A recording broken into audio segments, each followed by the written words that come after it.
right, everyone. This is episode 6. I hope everyone had a great Super Bowl weekend. First of all, congratulations to the Tampa Bay Buccaneers for winning yesterday's Super Bowl.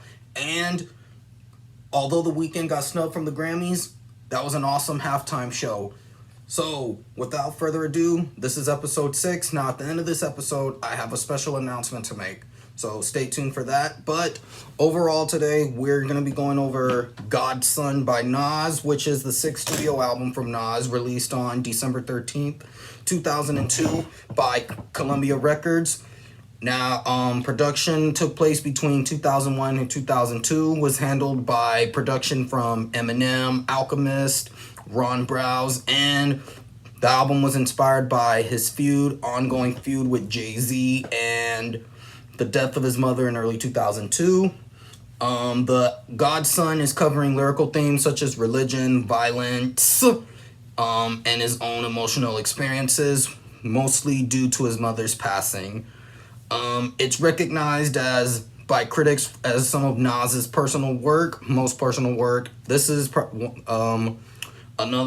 this is one of my top 5 Nas albums. So,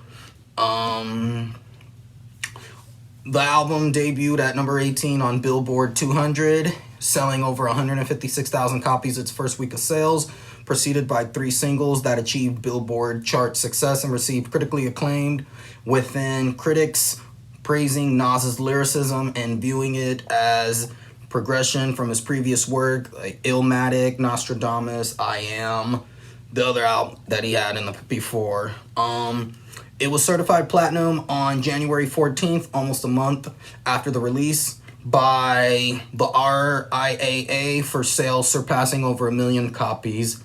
Now, the background of this album: Nas's debut, Illmatic, received much critical acclaim, but his next few releases were considered to have more commercial criticism and success.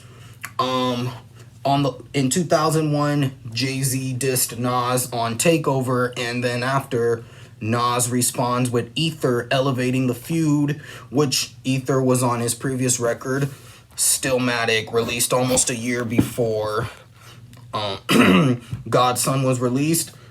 Stillmatic was more an acclaimed album that was signaling Nas's return to hip-hop, and which was 2 years after Nostradamus, which I would say is a lukewarm record from Nas.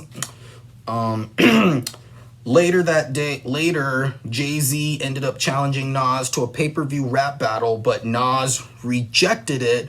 And when being interviewed, Nas says, "Pay-per-view is for wrestler and boxers. I make records. If Jay-Z wants to battle, then he should drop his album the same day I do and let the people decide who's got a better record," referring to Godson and the Blueprint 2 which was released 1 month apart. Jay-Z released his in November of 2002. Nas released Godson December of 2002.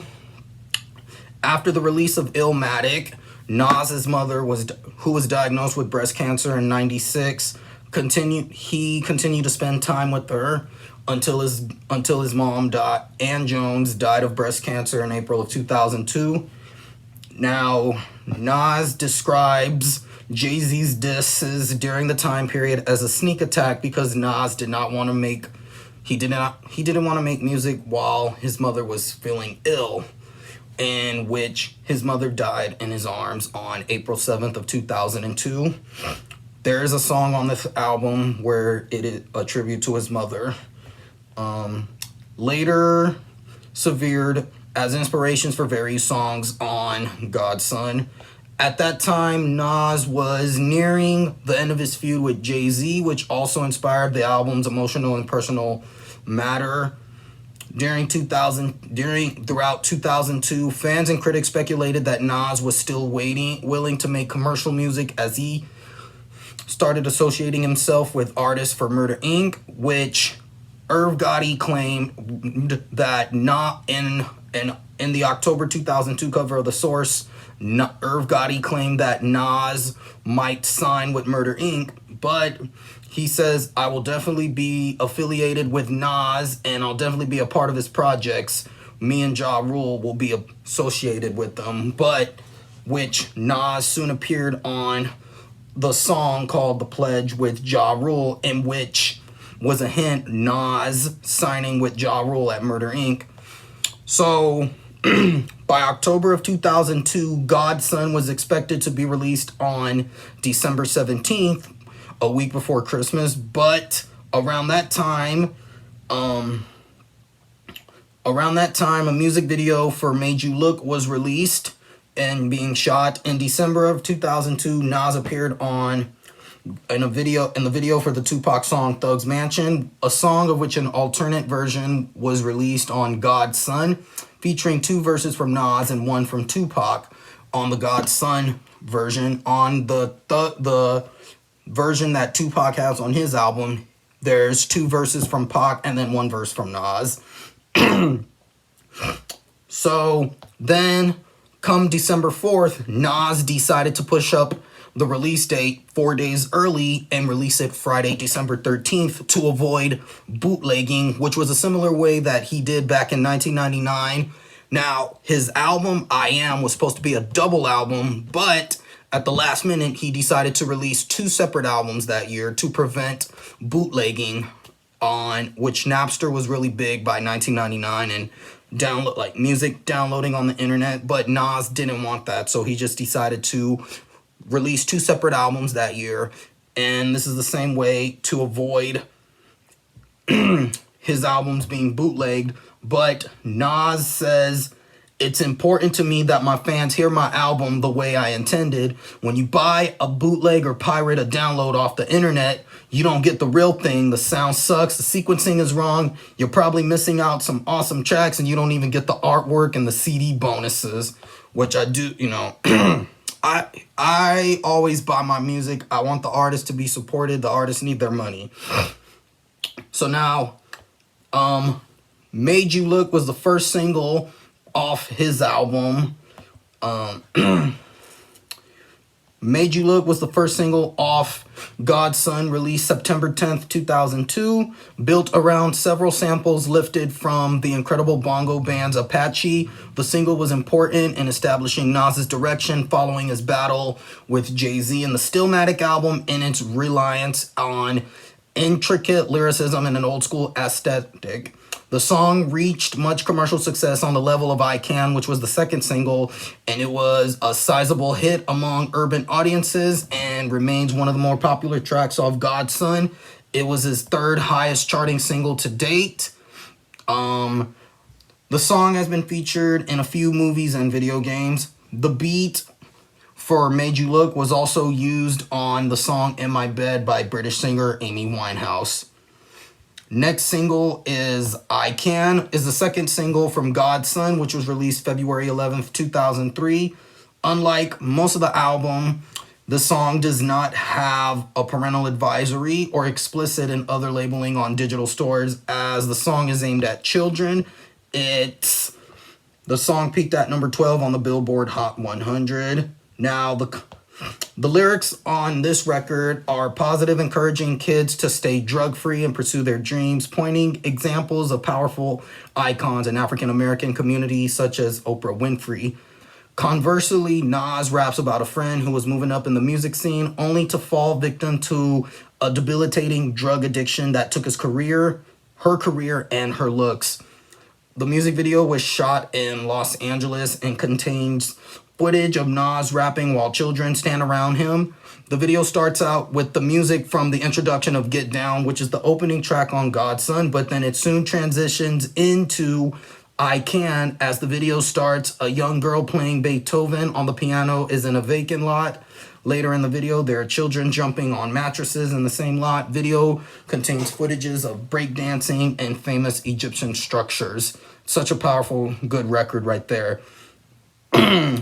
Get Down is the 3rd and final single from God's Son. The song features descriptive storytelling by Nas and the funk-based production team by Nas and Salaam Remi.